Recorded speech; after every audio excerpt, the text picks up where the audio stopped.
एक भगवाधारी कैसे पॉलिटिक्स कर सकता है। कोई बॉलीवुड से पॉलिटिक्स में आता है, बड़े क्वेश्चंस नहीं उठते हैं। कोई बिजनेसमैन आ जाता है पैसे की ताकत पे तो सवाल नहीं उठते, लेकिन एक भगवाधारी आता है तो अरे ये कैसे आ सकता है। वैसे कोई भगवा धारण करेगा तो अंतःकरण से शुद्धि ज्यादा होगी। भगवा विकास का प्रतीक है। आपके लिए कौन सी कार खरीदी जाए? यूपी में ट्रेडिशन है न्यू सीएम न्यू गाड़ी। किस तरह जब योगी आदित्यनाथ जब वो सीएम बने 2017 में, तो मैं यहाँ पे इसलिए आया हूँ कि मेरे लोग कार खरीद पाए, ना कि मैं अपने लिए कार खरीद। हमारे यहाँ भारतीय संन्यास परंपरा में आप अपना खुद का पिंडदान कर देते हैं। अगर आप योगी आदित्यनाथ का या किसी भी सन्यासी का आधार कार्ड देखेंगी तो उसमें उनके बायोलॉजिकल फादर का नाम नहीं लिखा होता है, उनके गुरु का नाम उनके पिता के नाम में लिखा होता है। जब वो आए लोगों ने सोचा ये तो घंटी बजाने वाले पुजारी जी, इनको तो हम घुमा लेंगे, है ना। They didn't realise he was in parliament for 19 years. ये जो हमारा मिसकंसेप्शन है ना कि भगवा पहना तो ऐसी होगा, ये पैकेज है, this package is Yogi Adityanath ना। तो आपको पता है कोई भी जो एनकाउंटर होता है वो मजिस्ट्रेट कोर्ट में जाता है। किसी एक भी केस में उत्तर प्रदेश पुलिस गलत हाशिए पे नहीं खड़ी थी। और ये बुलडोजर एक्शन के साथ है, जो कहते हैं अरे बुलडोजर एक्शन योगी तो सबका तोड़ दे रहे, सबका तोड़ दे रहे। अतीक अहमद का हाई कोर्ट इलाहाबाद के 1 किलोमीटर दूर अवैध जमीन पे कब्जा था, कभी 100 वोटों नहीं लिया कोर्ट ने। 7 साल से इतने कम से कम 70,000 एकड़ जमीन रिकवर करी है। जैपनीज एन्सेफेलाइटिस जो बड़ी चीज हुआ करती थी उसकी डेथ्स बंद हो गई। यूनिसेफ तारीफ कर रहा है, कोरोना के टाइम में WHO तारीफ कर रहा है बाबा की। वहीं योगी आदित्यनाथ जी पे ये भी एक आरोप लगाया जाता है कि he is very anti Muslim. अगर देश में किसी को रहना है तो उसको राष्ट्र को सर्वोपरि मानना होगा, अपने मत और मजहब को नहीं। उत्तिष्ठ जागृत प्राप्य वरान्न बोध, arise awake and strive for knowledge. आज हमारे साथ एक बहुत ही ख़ास मेहमान हैं। आप उन्हें ऑलमोस्ट एवरी डे टीवी पे देखते हैं, न्यूज़ चैनल्स पे पॉलिटिक्स पर विचार विमर्श करते देखते हैं। उनका एक बहुत ही पॉपुलर प्रोग्राम एक न्यूज़ चैनल पे आजकल काफ़ी वायरल हो रहा है। शांतनु गुप्ता जी।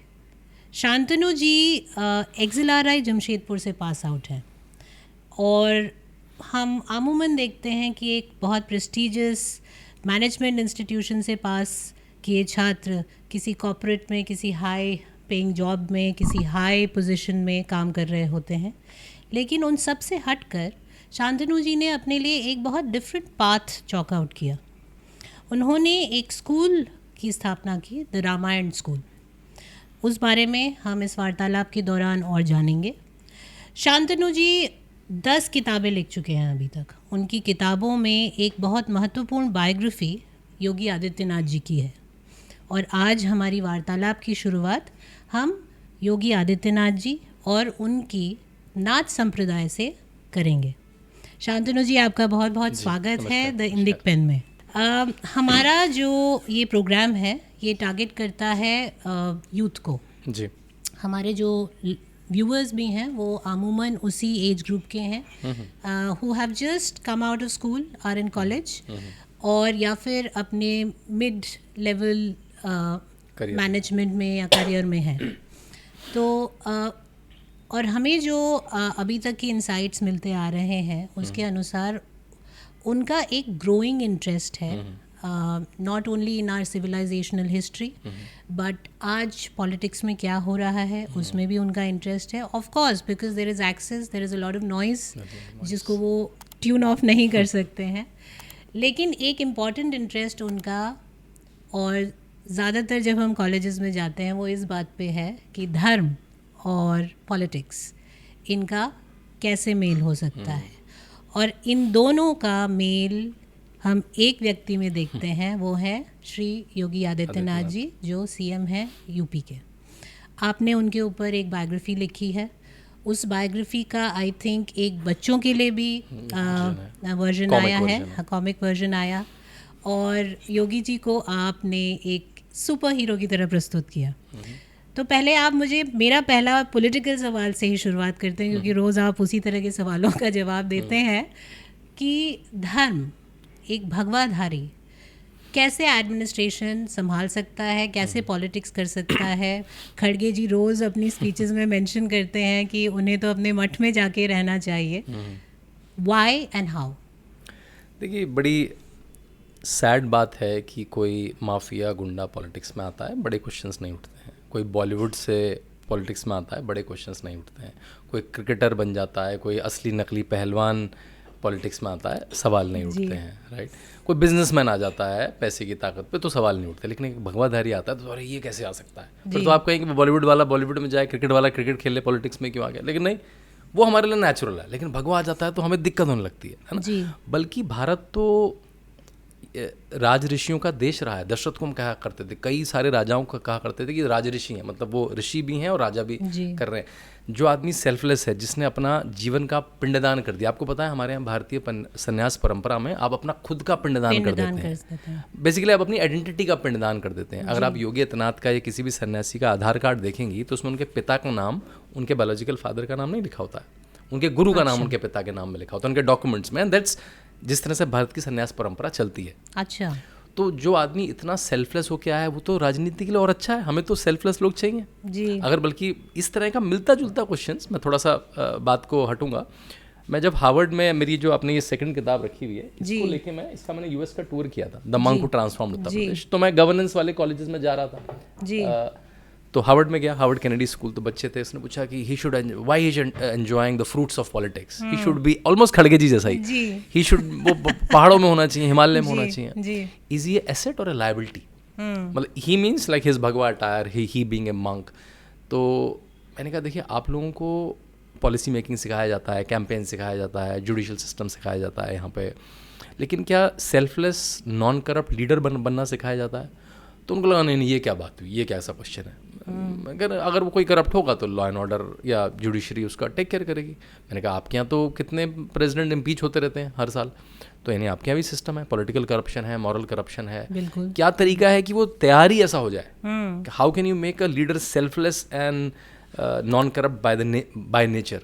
ऐसा कुछ नहीं हो सकता। दिस सेट मैंने कहा हमारे यहाँ है, हमारे यहाँ राष्ट्रीय स्वयंसेवक संघ की परंपरा है जिसमें आप लंबे समय सेल्फलेसनेस सीखते हैं। हमारे यहाँ संन्यास की परंपरा है जिसमें आप लंबे समय सेल्फलेसनेस सीखते हैं। उसके बाद अब राजनीति में आते हैं तो बहुत अच्छा असेट है। और फिर मैंने उनको बहुत सारे उदाहरण दिए कि किस तरह जब योगी आदित्यनाथ पहली फाइल जो आई, मैंने इस बात को बहुत बार कह चुका हूँ, फिर कहूँगा मैं, जब पहली फाइल उनके पास आई जब वो सीएम बने 2017 में, तो उनके आपके लिए कौन सी कार खरीदी जाए। मायावती जी ने 1 करोड़ रुपये की लैंड क्रूजर दिलवाई हमें, अखिलेश जी ने हमें 7 करोड़ की मर्सिडीज बेंज दिलवाई, आपके लिए क्या खरीदा जाए? तो उन्होंने कहा नहीं, तो पुरानी कारें इस्तेमाल कर लेंगे, ये तो कारें बहुत अच्छी कारें हैं, 15-15, 20-20 साल चलती हैं। उन्होंने कहा नहीं सर, यूपी में ट्रेडिशन है, न्यू सीएम न्यू गाड़ी। अच्छा, राइट। तो उन्होंने कहा भाई ये ट्रेडिशन मैं ख़त्म करने आया हूँ, मैं यहाँ पे इसलिए आया हूँ कि मेरे लोग कार खरीद पाएँ, ना कि मैं अपने लिए कार खरीदूँ। देखिए यूपी के 7 लाख करोड़ के बजट में ना 5-7 लाख की कार सच में कोई बड़ी बात नहीं है। It's not even 0.0001%, right? लेकिन ये आपको कोई हार्वर्ड में नहीं सिखाएगा। And then he said to his officer, आपको पैसे खर्च करने का बहुत मन कर रहा है ना, आप कैसा करिए, अपनी जेब से 250 रुपये खर्च करिए, एक सैफरन कलर का टावल लाइए, मेरी कुर्सी पर लगा दीजिए, बिकॉज सैफरन डिनोट्स त्याग, जिससे मुझे डेली याद रहे कि ये कुर्सी पर मैं क्यों बैठा हूँ, कारें खरीदने के लिए नहीं बैठा हूँ, मैं लोग मेरे प्रॉस्पर हो पाए, मेरा प्रदेश प्रॉस्पर हो पाए, ये बैठा। और ये बात किसी को पता भी नहीं थी। तो मैंने जब सुनी, बताई मैंने बहुत लोगों को, तो इस बात का उन्होंने ढोल भी नहीं पीटा जी कि देखो मेरा कितना वर्चुअस हूँ, I take a high moral ground ना। ये तो मैंने पिछले 3-4 साल ये बात कहनी शुरू करी है जी। ऐसे ही हमने देखा, उन्होंने जब अपने आप को ट्रेन करा सबसे पहले, he was not in government पर से, right, he was MP but he was not in government पर से, राइट। तो उन्होंने अपने आप को ट्रेन करा, अपनी पूरी मिनिस्ट्री की टीम को IIM लखनऊ ले गए 3 दिन के लिए, मॉनिटरिंग इवैल्यूएशन कैसे होता है, बजट्स कैसे पढ़े जाते हैं, ट्रैकिंग कैसे होती है प्रोजेक्ट्स की, राइट, क्योंकि end of the day every minister is big project manager, right, large projects running under them, finances manage करने होते हैं, देखना होता है। और फिर उन्होंने कम से कम 30 दिन रोज शाम को 2-2 IAS ऑफिसर को बुला के, सारे मिनिस्टर्स को बुला के उनसे मिनिस्ट्री समझी कि you explain what is education ministry में 10 साल में क्या हुआ है। अच्छा, आप समझाइए कि हेल्थ में पिछले 10 साल में क्या हुआ। 3-3, 4-4 घंटे लोग बैठे रहते थे, शाम को शुरू करते थे उस मीटिंग को, क्योंकि पूरे दिन काम होता था 7 बजे, राइट। तब उन्होंने क्या करा, सेल्फ स्टडी के लिए बजट्स पढ़ने शुरू करे पिछले 10 साल के, बिकॉज बजट्स गिव यू, आपको कोई भी ऑर्गेनाइजेशन देखनी हो ना, आपको कोई नई ऑर्गेनाइजेशन का मैं CEO बनाता हूँ, सबसे पहले है कि बजट क्या है, पिछले 10 साल में क्या हुआ है ना। बाकी तो मैं कुछ भी मीडिया में बोल सकता हूँ, but until unless I attach a budget to it means nothing, right. तो बजट में उनको एक लाइन आइटम देखा जिसको वो समझ नहीं पाया, बड़ा अटपटा लगा, उन्होंने मार्क कर दिया, फ्लैग लगा दिया, फाइनेंस सेक्रेटरी को बुलाया, ये क्या है। तो उसने कहा सर मैं तो 2-3 साल से मैं तो बड़ा, मुझे भी अटपटा लग रहा है, किसी पुराने इंस्टीट्यूशनल बाबू को बुलाना पड़ेगा, तो पुराने लोगों को बुलाया। तो वो लाइन हेडन था, income tax payment of ministers and chief minister of UP, जो यूपी गवर्नमेंट पे कर रही है ना। तो उनको लगा इनकम टैक्स हम क्यों पे कर रहे हैं। तो मैंने कहा सर आपको VP सिंह जी याद है, आपके व्यूअर्स को VP सिंह जी हमारे प्राइम मिनिस्टर थे, यूपी के CM भी रहे हैं 2.5 साल। तो उन्होंने कहा सर उनको ऐसा लगता था कि CM थोड़ा गरीब है और मिनिस्टर गरीब है, हंसे इस बात पे वो, इसलिए उनको टैक्स फ्री इनकम मिलनी चाहिए। तो उनका टैक्स पिछले 40 साल से यूपी गवर्नमेंट पे कर रही है, एंड ही गॉट एनरेज्ड। मैंने कहा क्या ना, वहाँ पे उनका जो पानी सर्व करने का, मेरा जो 4th क्लास का एम्प्लॉई है वो भी टैक्स पे करता है, मेरा जो चीफ सेक्रेटरी वो भी टैक्स पे करता है, मैं टैक्स नहीं पे कर सकता? वहाँ एक मंत्री जी बैठे थे, आप नहीं टैक्स पे कर सकते? ही हैज़ टू ऑब्वियसली से कि हाँ कर सकते हैं सर। जी। तो विद स्ट्राइक ऑफ लाइन वो 40 साल पुराना सड़ा गला, and your viewers will be happy कि योगी आदित्यनाथ के अंडर में अब से यूपी का चीफ मिनिस्टर, यूपी के मिनिस्टर अपना टैक्स खुद पे करते हैं, राइट? अभी आपको कोई हार्वर्ड में नहीं सिखाएगा, बजट पढ़ना सिखाना है, लेकिन किस लाइन आइटम को कैसे देखना है, व्हाट्स प्रोप्राइटरी, क्या सही है क्या गलत है। तो इसलिए धर्म का राजनीति में होना तो बहुत अच्छा है। आपको भाई अगर आप राम का दरबार देखें, आप दशरथ का दरबार देखें, उसमें ऋषि वशिष्ठ हुआ करते थे। अगर आप हस्तिनापुर का दरबार देखें महाभारत काल का, उसमें कोई द्रोणाचार्य रहेंगे, कोई विदुर रहेंगे।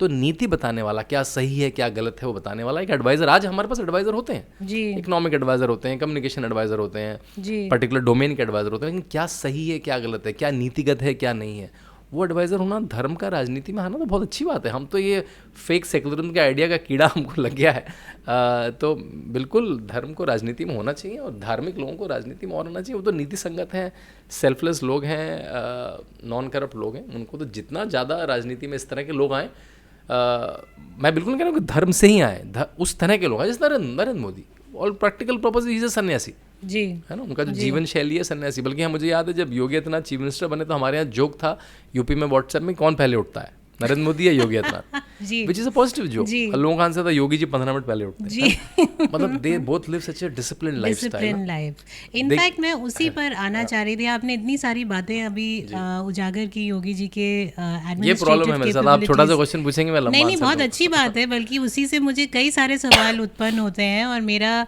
जो इमीडिएट सवाल उससे ये था कि कितना डिफिकल्ट रहा है एडमिनिस्ट्रेशन को, रेस्ट ऑफ द स्ट्रक्चर को, जो पूरा सिस्टम है उसको एक ऐसे चीफ मिनिस्टर को के अंडर काम करना, और जो कि एक इमीडिएट जिसको झेलना, जो इतना इमीडिएट चेंजेस लाए हैं, और वो चेंजेस जो कि उनके लिए काफ़ी अनकंफर्टेबल रहे। आप एक चीफ मिनिस्टर होके आपको इन सब लोगों की सपोर्ट की ज़रूरत होती है कोई भी स्टेट चलाने के लिए।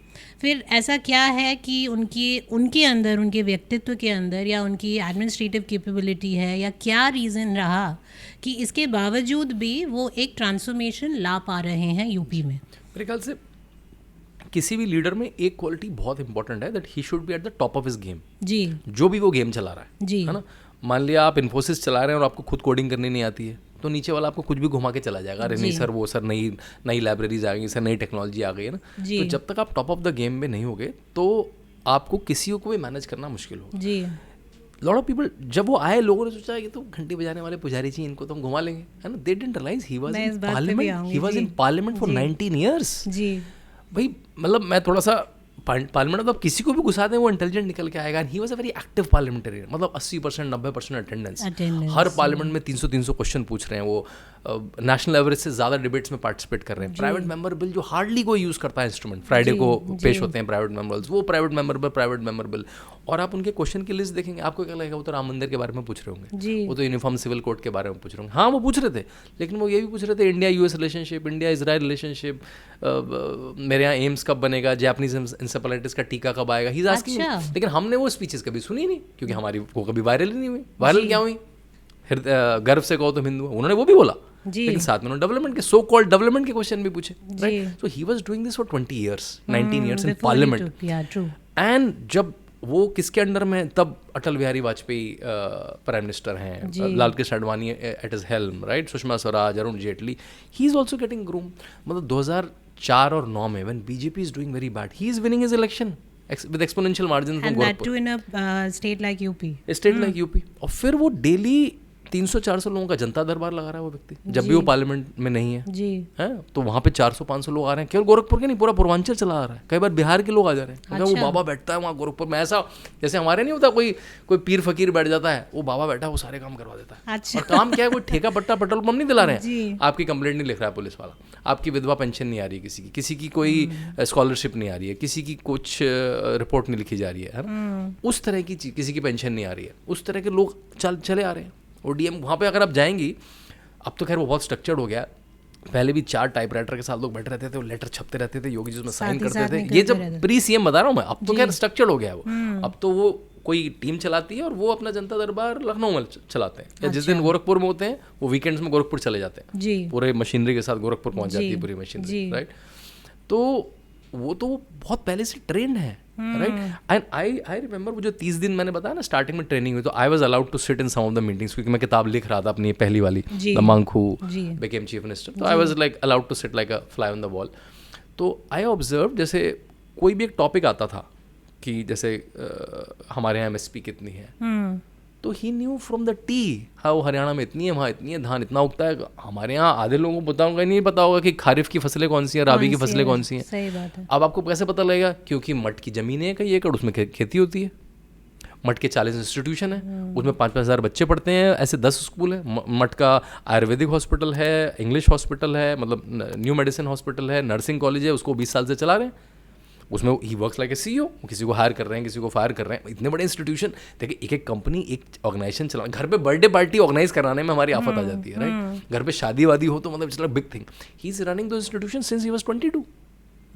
तो वो आसान नहीं है 40 इंस्टीट्यूशन लार्ज स्केल चलाना, जिसमें 5000 बच्चे पढ़ते हों जी, 400 बेड का हॉस्पिटल हो, नर्सिंग कॉलेज हो जी। तो ही अंडरस्टैंड ऑलमोस्ट एवरीथिंग जो सोसाइटी में चल रही है जी, राइट। एक बार एयरपोर्ट्स की बात आई, किसी ने कहा कि यूपी में एयरपोर्ट्स का मैं, तो हाँ ही सेड हाँ मैं एविएशन में था कमेटी में, तो वो हाँ वहाँ पे टर्मैक ऐसा है, वो बोइंग का वहाँ नहीं उतर पाएगा। पीपल से हैं बोइंग टर्मैक, ये बाबा जी को ये सब आता है। So, हम लोगों को क्या है, भगवा पहना तो ऐसे ही होगा।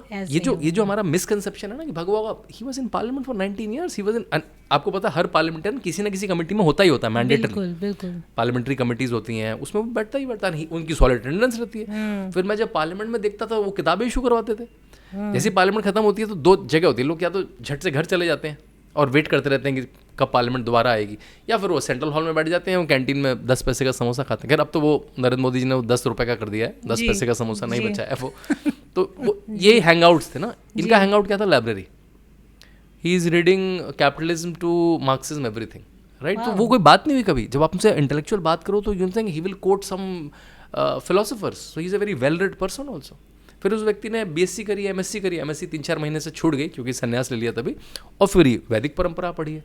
ऐसा कॉम्बिनेशन मिलना बहुत मुश्किल है आपको, जिस व्यक्ति ने ये सब करा और फिर 40 बड़े इंस्टीट्यूशन चलाए इतने बड़े मठ के। तो ये पैकेज है, this package is Yogi Adityanath ना। नाउ इफ यू थिंक, आपको लगा हाँ ये तो ऑब्वियस है, फिर इतना एक्सपीरियंस आदमी अगर मैं स्टेट में लगा दूंगा तो। इनफैक्ट जैसे हर गवर्नमेंट के केसेस होते हैं, हाई कोर्ट में जाती है गवर्नमेंट, सुप्रीम कोर्ट में जाती है, व्हेनेवर कोई बड़ा केस होता है तो लॉयर्स ब्रीफ लेके जाते हैं योगी आदित्यनाथ से। अच्छा, कि क्या लीगली, मतलब they have a common discussion, right. He so sound on everything, कि उनको पता है ना लीगल कैसे काम करता है, क्या क्या क्या एक्ट्स हैं, क्या, बिकॉज एक तो अपना मठ और 19 साल पार्लियामेंट में जी, तो दैट्स व्हाई ही इज, मैंने स्टार्टिंग में he is in top of his game. उनको सब कुछ पता है। आपको जैसे मुझे याद है PPE सूट के टाइम पे हुआ था, किसी ने कहा इतने का है, कह रहा हमारे हॉस्पिटल में हम तो इतने का खरीदते हैं। हाँ अपना मतलब जो उनका मठ का हॉस्पिटल है, right. He runs a huge charity hospital, so he knows कि मेडिकल में क्या है, एजुकेशन में क्या है, फसलों में क्या है, किसकी MSP क्या है, रोड कैसे बनती है, he knows all of this. और दूसरा क्या होता है, एक उनकी डायरेक्ट पहचान है सबसे। रोड में कुछ काम होगा, he will picks a call and call Nitin Gadkari, versus ऐसा नहीं कि वो प्रिंसिपल सेक्रेटरी को मैसेज लिखेगा, मेल लिखेगा। सो ब्यूरोक्रेट से that becomes a huge advantage for us. जो काम 3 महीने में होता है वो 3 दिन में हो जाता है हमारे यहाँ। जी। एंड ही, और उनका सुबह मीटिंग से शुरू होता है 10 बजे, he takes a meeting of all his top 10-15 people. Night he ends his day 9 o'clock with a meeting with DGP and the law and order machinery, right. And he monitors everything कि आप उनसे पूछ लो नोएडा का DM कौन है, बस्ती का DM कौन है, गोरखपुर का DM, एकदम से उनके टिप्स पे है, कौन उसका SP है, कौन उसका CMO है, कौन उसका DPRO है। He knows everything. He gives long tenure too. आपने देखा होगा जैसे सुहास के बाद हमारे यहाँ नए DM है मनीष, वो तब से 2.5 साल से हैं। वो ऐसे ड्रॉप ऑफ द हैट, पहले क्या होता था, कुछ हल्का सा विवाद हुआ DM चेंज कर दो जी, फर्क क्या पड़ेगा, दूसरा DM का कहाँ से आ जाएगा, वो कोई रामकृष्ण का अवतार तो आ नहीं गया, वो भी वही उसी IAS परंपरा से आया। तो ही गिव्स लॉन्ग टेन्योर ना। जो प्रॉब्लम चली आ रही थी उत्तर प्रदेश में, ही नोज उनको सॉल्व कैसे करना है। जैसे नरेंद्र मोदी कहते हैं ना कि भाई उसी फीताशाही से, उसी फाइलों से मैंने ये भारत को नया भारत बनाया, दैट वो आपको उत्तर प्रदेश में दिखता है। तो वो जो उनका पार्लियामेंट का एक्सपीरियंस, उनका मठ का experience and his training and a yogic person ना, जो who is in self control, I think that's the advantage that Uttar Pradesh is getting, and that's why he is able to run through that machinery. एक step थोड़ा back लेते हैं, let's take a step back and talk about his journey from being Ajay Bisht to Yogi Adityanath. Right. Yogi ji हमारे उत्तराखंड के हैं जी। हम लोग इसलिए हमारे लिए वो इसलिए और ज़्यादा प्रिय हो जाते हैं। उत्तराखंड में एक चीज़ मुझे जो बहुत स्ट्राइकिंगली, आई एम श्योर और भी कई क्षेत्रों में होगी, लेकिन एक स्ट्राइकिंग क्वालिटी जो उत्तराखंडियों में मैंने देखी है, धार्मिक होते हैं और बहुत नेशनलिस्ट होते हैं। And I think it's a very lethal combination to have in any person. तो एक बहुत साधारण परिवार से, और उत्तराखंड के गांव की हालत हमने देखी है, स्थिति हमने देखी है, वहाँ एक्सेस टू रिसोर्सेज की कमी है, एजुकेशन एक्सेस की कमी रहती है। एक ऐसे साधारण परिवार से उठकर नाथ संप्रदाय जैसे एक बहुत ही पावरफुल संप्रदाय में इतनी इम्पॉर्टेंट पोजीशन बना पाना, उस जर्नी पे थोड़ा प्रकाश डालें कि एक अजय बिष्ट नामक बच्चा कैसे योगी आदित्यनाथ बना। आई थिंक ये जर्नी अगर आप ट्रेस करेंगे तो कई मोमेंट्स पे आपको डिवाइन लगेगी जर्नी ना, that you don't have a reason to ascribe to it, right. अच्छा। वो जैसे आपने कहा उत्तराखंड में पंचूर गांव है टिहरी के पास, वहाँ पे पैदा हुए वो जी। उनके पिताजी फॉरेस्ट गार्ड थे, तो उन लोग बहुत छोटी सी नौकरी करते थे, है ना। पंचूर में उनका गांव है, उनकी माताजी वहीं रहती हैं, तो बीमार हैं काफ़ी। तो उस गांव में आखिरी के आपको ऑलमोस्ट 1 किलोमीटर पैदल चलना पड़ेगा, बाइक भी चलाना मुश्किल है, इतनी खतरनाक पगडंडी है। हम लोग तो अपनी गाड़ी वाड़ी लेके गए थे, तो ऊपर ही पार्क करनी पड़ी, पूरी टीम, कैमरामैन सब हम चलते हुए गए, हम रिसर्च के लिए जाते थे वहाँ पे उस दिनों। उनके साथ भाई बहन सब मिला के वो आज भी कोई फूल बेच रहा है, कोई स्कूल में मास्टर है, कोई आर्मी में जवान है, मतलब कोई एंडाउड नहीं है, राइट। वो क्योंकि पिताजी की पोस्टिंग अलग जगह होती थी, तो अलग अलग सरकारी स्कूलों में पढ़े, राइट। 10वीं 11वीं 12वीं पढ़ने वो ऋषिकेश आ गए। बल्कि I take a very interesting connection, मैं भी उन दोनों ऋषिकेश में था। अच्छा। मैं केवी में पढ़ता था, मैं उनसे 7 साल छोटा हूँ, तो मुझे बड़ा अच्छा लगता है, कभी क्या पता क्रॉस हुआ हूँ क्योंकि जिस स्कूल में पढ़ते थे, भरत मंदिर इंटर कॉलेज, उस स्कूल में कॉम्पिटिशन्स बहुत होते थे, जो पूरे सिटी के नहीं होते, तो मैं भी बहुत बार जाता था वहाँ पर, ड्राइंग कॉम्पिटिशन, ऐसे कॉम्पिटिशन। तो मुझे बार बार ना ऐसा टिकल होता है कि क्या पता मैं 4th में रहूँगा तो वो 10th 11th में रहेंगे, तो मैं पक्का 5th में 2 दिन बार गया था, क्या पता वो भी बगल की बेंच में बैठे हों, नहीं याद मुझे। तो वो ऐसे घूमते रहे अलग अलग जगह। जब वो कॉलेज पहुँचे कोटद्वार, तो उन्होंने अखिल भारतीय विद्यार्थी परिषद, जो संघ का स्टूडेंट यूनिट, वो उन्होंने ज्वाइन करा, उसमें बहुत एक्टिव रहे। और उस समय मैं उसे डिवाइन ही कहूँगा कि उस समय महंत वैद्यनाथ जी राम मंदिर कमेटी के अध्यक्ष थे जी, है ना। अशोक सिंघल जी ने उनको बनाया। उनको काम मिला कि अब कॉलेज कैंपस में जाके बच्चों को बताइए टॉपिक रेलेवेंट क्यों है, क्योंकि उस समय तो मीडिया इतना ज़्यादा नहीं था, तो आपको आउटरीच फिजिकली करनी पड़ती थी जी। तो फ्रॉम 800-900 किलोमीटर फ्रॉम गोरखपुर वो कोटद्वार में लैंड करते हैं जी, हैं। और वहाँ पे ऑर्गेनाइजर में अजय सिंह बिष्ट है। अब ये बड़ा कॉन्फिडेंस है ना, मतलब इतनी दूर कोई तारतम्य नहीं। और बात हो रही है राम मंदिर की जी। राम मंदिर देखिए आज मंदिर बन रहा है जी। और उसी कॉन्टेक्स्ट में बिल्कुल योगी जी ने कहा भी कि राम मंदिर का मूवमेंट नहीं होता, मैं तो सन्यासी नहीं बनता, उसका तार यहीं से जुड़ा है कि ना तो वो आते ना तो मैं मिलता।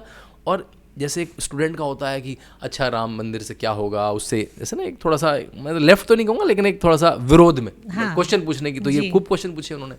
तो जब नीचे उतरे महंत वैद्यनाथ, उन्होंने कहा भाई आप जैसी एनर्जी हमें ऐसे युवा हमें मठ में चाहिए। अच्छा। अब ये सिग्नल था, ये क्या था, मठ में चाहिए, वॉलंटियर के लिए चाहिए, कुछ नहीं बोला उन्होंने कहा आप मुझसे आके मिलो। अब ये कहना आसान है, और वो मिलने पहुंच भी गए 1-2 महीने बाद जी। आपको सुनने बड़ा आसान लगेगा, लेकिन उन दिनों के टाइम में 900 किलोमीटर ट्रेन का टिकट करवा के जाना, एक बच्चा जो कोटद्वार में पढ़ता है, जिसके पास कोई pocket money, it's not a easy thing, है ना। आज तो हमारे पास मतलब टिकट बुक करना, आना जाना इतना आसान है। ये मैं आप बता रहा हूँ आपको 91 की बात, 91-92 when he was in college, वो पहुँच जाते हैं वहाँ पे, ठीक है। वो फिर और उनके 2-3 दिन रहते हैं, खूब सारी चर्चाएं होती हैं, मैंने अपनी बुक्स में डॉक्यूमेंट करी है। फिर वो वापस आते हैं, MSc करने लगते हैं। फिर उनको पता लगता है एक बार कि एम्स में एडमिट है महंत वैद्यनाथ, दिल्ली एम्स में एडमिट है, तब तो एक ही एम्स हुआ करता था। तो वहाँ पहुँच जाते हैं उनसे मिलने, और तब महंत वैद्यनाथ उनका हाथ पकड़ के बोलते हैं अब तो तुम्हें आना ही पड़ेगा जी, अब तुम्हें दायित्व लेना पड़ेगा जी। तो ये कॉस्मिक कनेक्शंस है। अब ये मैं नहीं बता सकता कि उनके मन में क्या हुआ और महंत वैद्यनाथ के मन में क्या हुआ, हाँ, कि उनको वही व्यक्ति क्यों समझ में आया। और पीपल से कि जो गुरु है, जो एलिवेटेड है, वो आइडेंटिफाई कर लेता है वेवलेंथ के लेवल पे कि भाई इसमें वो है, इसमें वो धार्मिकता है, इसमें वो डिविनिटी है, कि गुरु भी अपने शिष्य ढूंढते हैं, किसी उसको ढूंढते हैं, तो उन्होंने उनको आइडेंटिफाई कर लिया, है ना। और इन्होंने भी पूरा मतलब क्या कहते हैं उस मौके को छोड़ा नहीं, कि वही कह रहे हैं कि why don't you come over, तो वो गोरखपुर पहुंच जा रहे हैं। वो एम्स को पेपर में खबर पड़ गई, एम्स में उनको ढूंढते पहुंच जा रहे हैं। आज भी आपको एम्स में कोई पेशेंट देखने जाना हो तो उस एम्स में आपको वार्ड नहीं मिलेगा, इतना बड़ा तो दिल्ली एम्स है। उसमें दिल्ली से उत्तराखंड से पहुंचना, वहाँ ट्रेस करना, उनसे बैठना, तो इस तरह से वो लोग मिले और फिर वो नाथ संप्रदाय, जैसे आपने कहा, जिसकी ओरिजिन हम आदिनाथ शिवा से गिनते हैं, आदि योगी जो शिवा है, उस परंपरा को लेके मत्स्येंद्रनाथ, गुरु गोरखनाथ, किस तरह से वो फॉर्म हुई।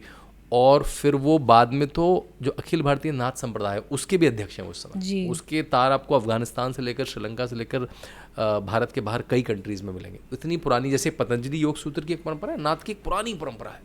और इस समय जाति की राजनीति की बात करते हैं, नाथ परंपरा ऐसी पुरानी परंपरा है जो जाति के बाहर बात करती है।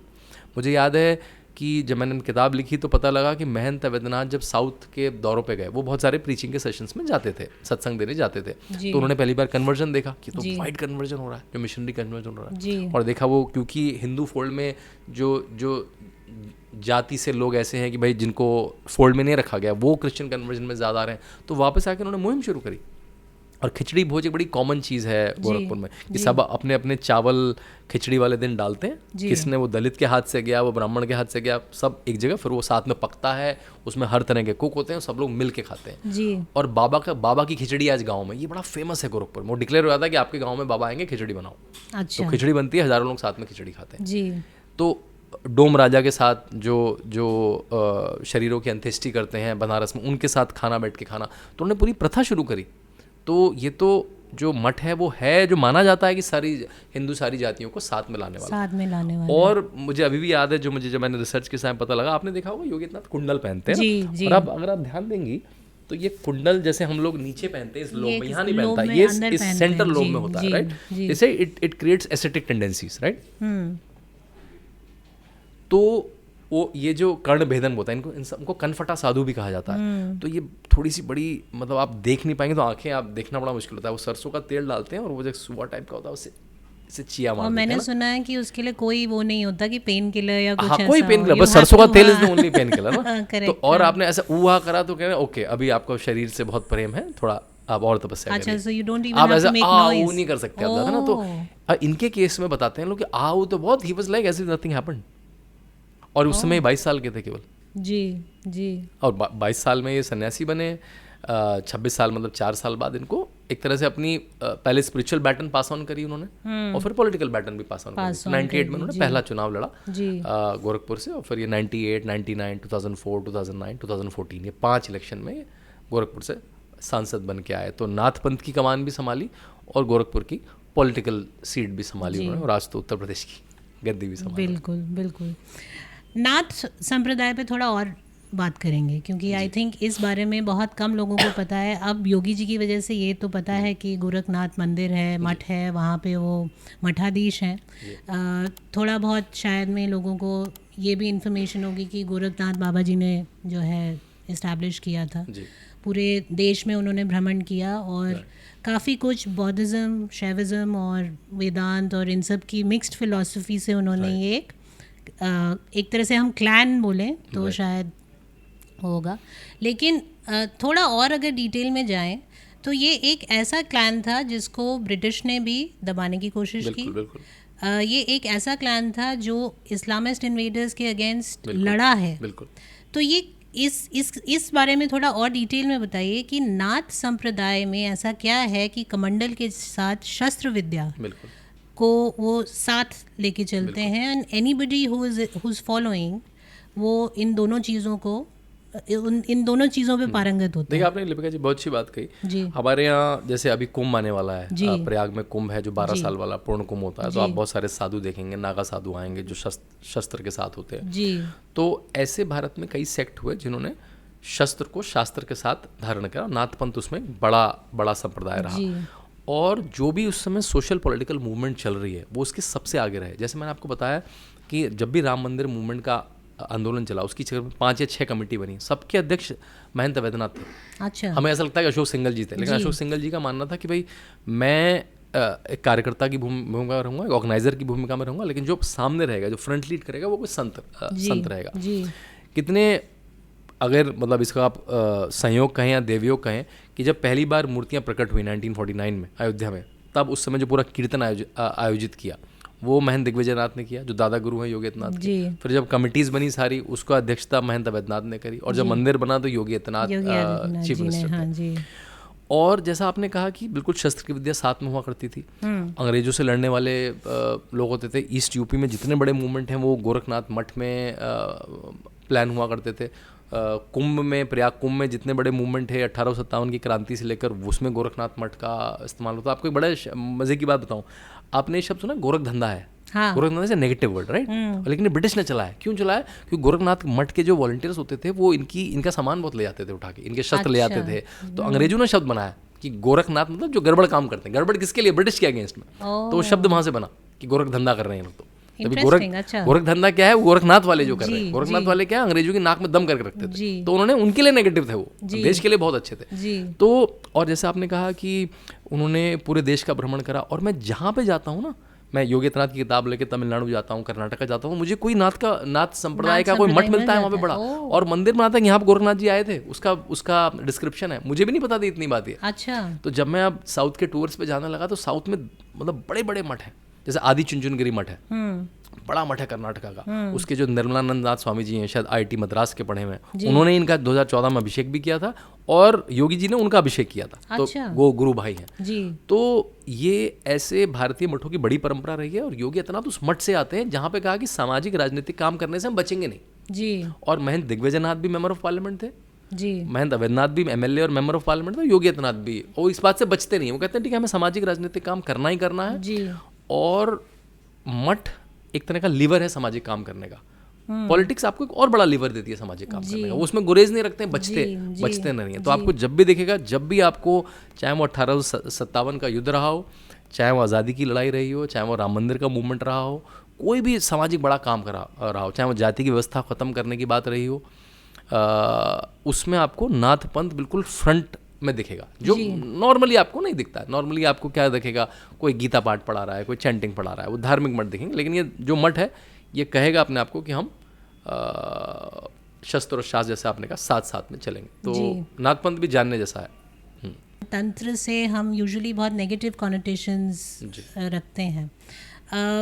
योगी जी की अगर बात करें तो छोटे से हाइट में, how do you think he is able to, do you think he is, मतलब शस्त्र उठाने और उसको यूज़ करने के वो हैं उनमें?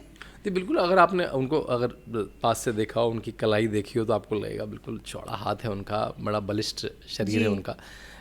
और जिस तरह से उन्होंने मठ को एक तरह से आगे बढ़ाया है, जैसे मैंने बताया कि 94 में उनको स्पिरिचुअल बैटन दे दी महंत अवैधनाथ में, 98 में उन्होंने पॉलिटिकल बैटन दे दी। तो जो जनता दरबार था, महंत अवैधनाथ भी लगाते थे, वो कैसे व्रत होता गया, जो मठ के प्रकल्प थे वो कैसे व्रत होते गए। बल्कि आपको गोरखपुर या ईस्टर्न में, यूपी में लोग बताएंगे कि एक बार जब वे पहली बार पार्लियामेंट में पहुंचे तो कोई सांसद थे या मंत्री थे, शायद बूटा सिंह, उन्होंने कहा भाई मेरा गोरखपुर का दौरा है, मैं तो नहीं जाऊंगा गोरखपुर, मैंने सुना है वो तो शिकागो ऑफ द ईस्ट है, वहाँ तो रोज की गोली चलती रहती है। तो योगी आदित्यनाथ को इस बात से बड़ा बुरा लगा। अभी उसी बात पे आने वाली थी, क्योंकि एक हमने ये भी उनके बारे में सुना है कि उनके ऊपर अटैक हुआ था। हाँ, उस पर मैं आता हूँ। तो उनको बड़ा बुरा लगा, यार मेरी जगह के बारे में ऐसा है। सोचो मैं आपके उत्तराखंड की बुराई कर लूँ, आप लोग उत्तराखंड तो उन्होंने सब गए, वहाँ के समाज के बड़े लोगों को बुलाया, भाई हम कैसी इमेज क्यों? उन्होंने कहा सर हमारे यहाँ तो कोई हरिशंकर तिवारी का गैंग है, वो मुख्तार अंसारी का गैंग है, वीरेंद्र शाही का गैंग है, वो सबके गैंग चलते हैं और आपको हर हफ्ते कोई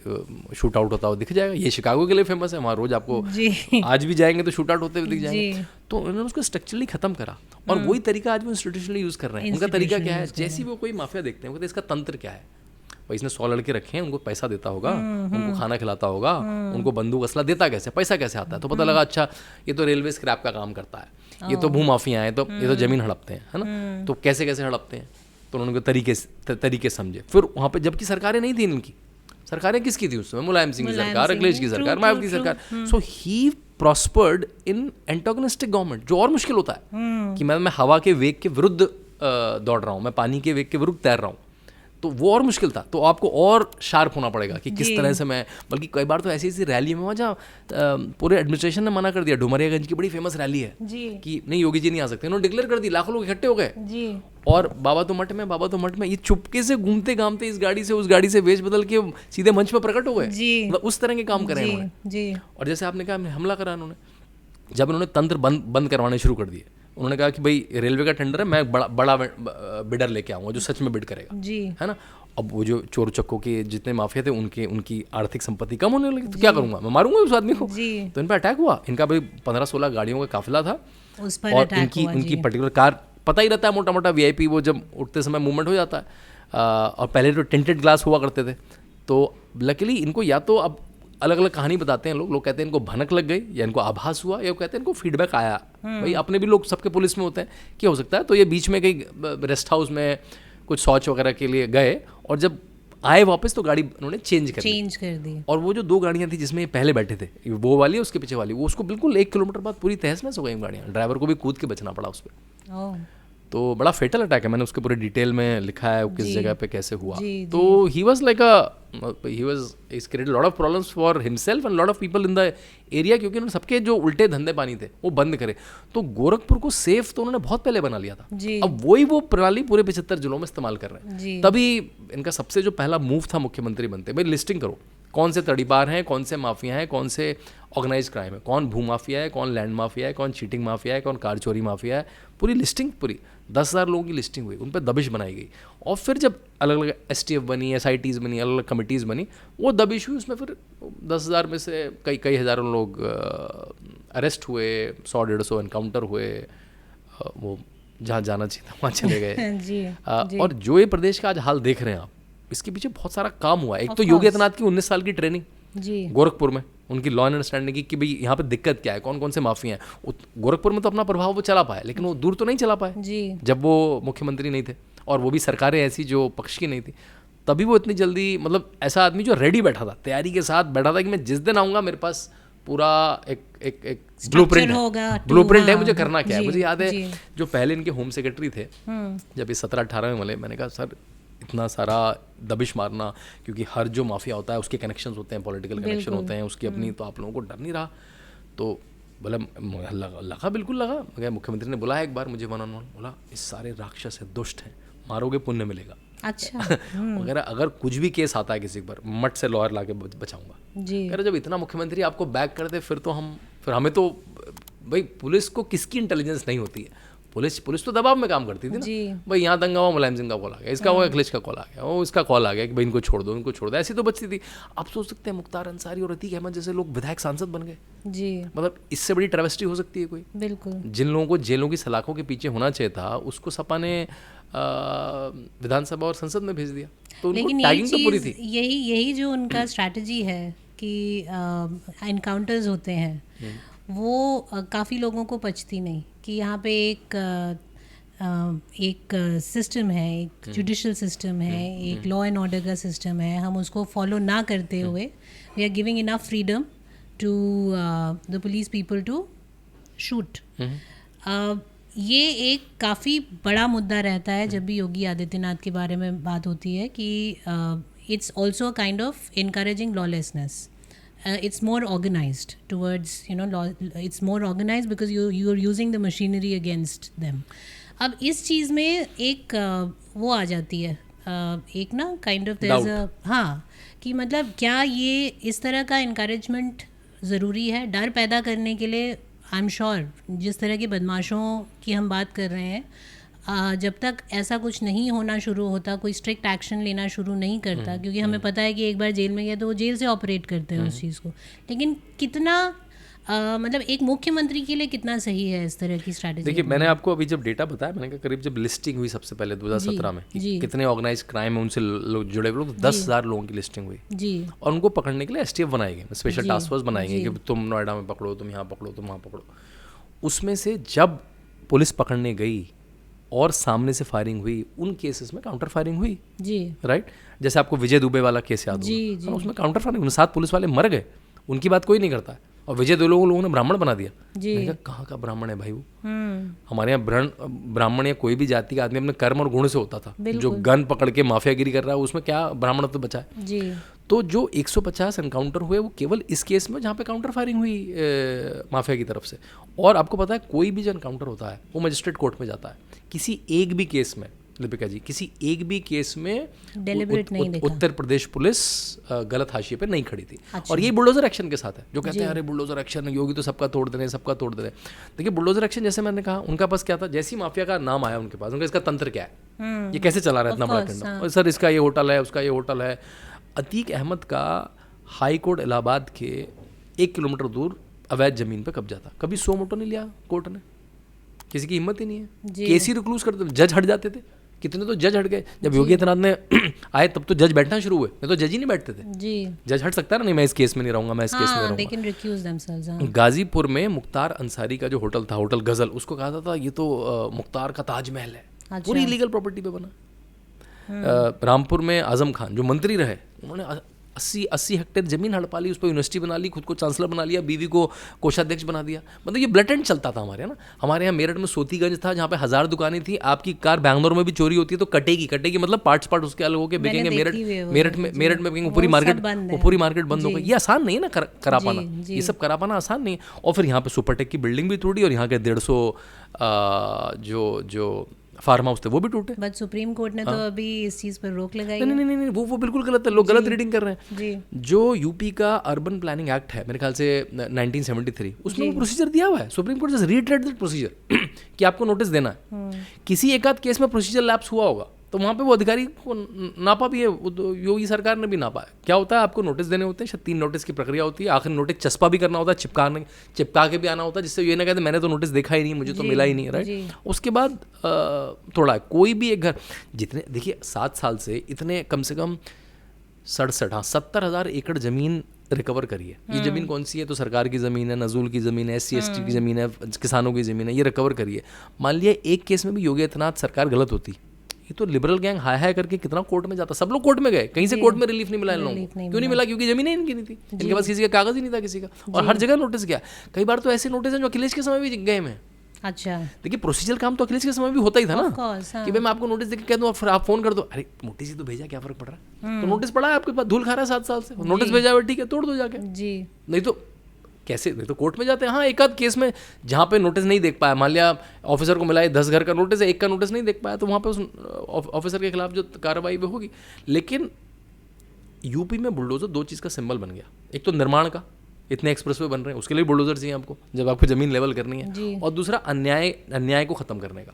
जो भूमाफिया यहाँ पे मतलब बिल्कुल रैम्पेंट था, इसकी ज़मीन ले ली, इसकी ज़मीन ले ली, जिसकी ज़मीन ले ली, जो उन्होंने गोरखपुर में देखा भी था कि भाई थोड़ी सी बाढ़ आई, जैसी बाढ़ आई बाढ़ का पानी रिसीड करा, देखा जब तक बाढ़ का पानी रिसीड करा बाउंड्री चेंज कर दी, मेरी बाउंड्री यहाँ थी, बाढ़ का कन्फ्यूजन का फ़ायदा लिया है, अब बाउंड्री हर बार 2-2 मीटर 5-5 मीटर बढ़ाते गए। देखा 10 साल में तो वो आधा प्लॉट 4 गुना हो गया। ये बड़ा कॉमन तरीका था, तो उसको ख़त्म करा, भूमाफिया को ख़त्म करा। बल्कि हमारे जो XDGP हैं, कभी आपको बुलाना चाहिए उनको, क्या नाम उनका, प्रकाश सिंह, उन्होंने कहा Yogi Adityanath is emerging as the Lee Kuan of UP. Lee Kuan कौन है? जिन्होंने सिंगापुर स्टैब्लिश करा। He was known for his strong law and order. जो जब मलेशिया से सिंगापुर अलग हुआ तो strong law and order was the pillar of formation of Singapore. और लीक्वा के नाम से कोर्सेज चलते हैं कैनेडी स्कूल में, लीक्वा स्कूल ऑफ पब्लिक पॉलिसी, उससे योगी आदित्यनाथ की तुलना करना कोई किसी ने ऐसे नहीं बोल दिया, क्योंकि उन्होंने देखा कि इस तरह का लॉ एंड ऑर्डर का इम्प्लीमेंटेशन पहले हमने नहीं देखा आसानी से उत्तर प्रदेश में।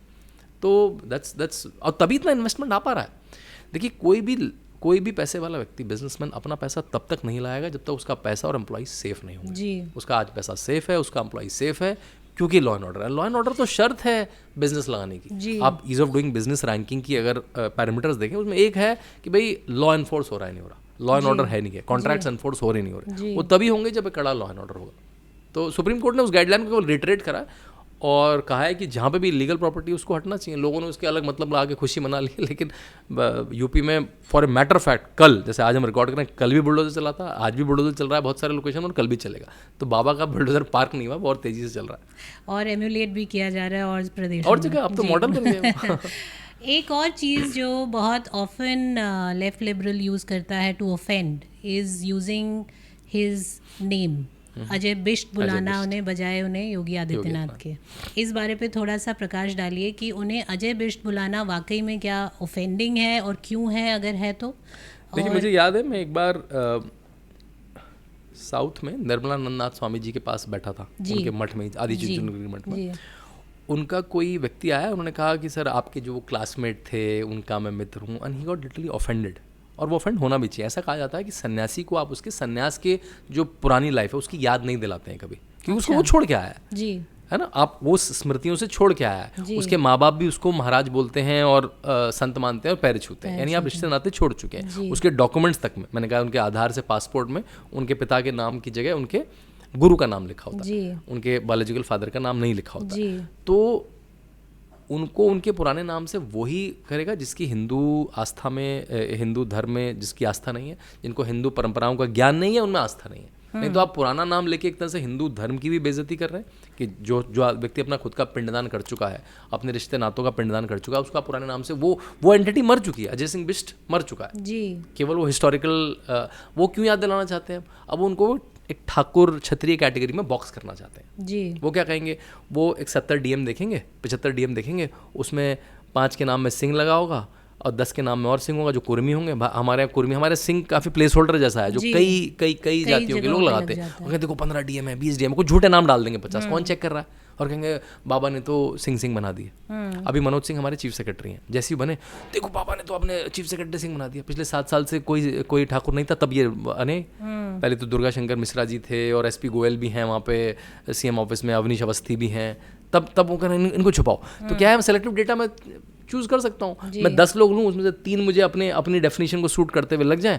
तो ठाकुर देखो, योगी आदित्यनाथ के खिलाफ उनको कुछ नहीं मिला खास, तो क्या करेंगे यार, ये भाभी तो ये तो इन्हें हॉस्पिटल ठीक कर दिए।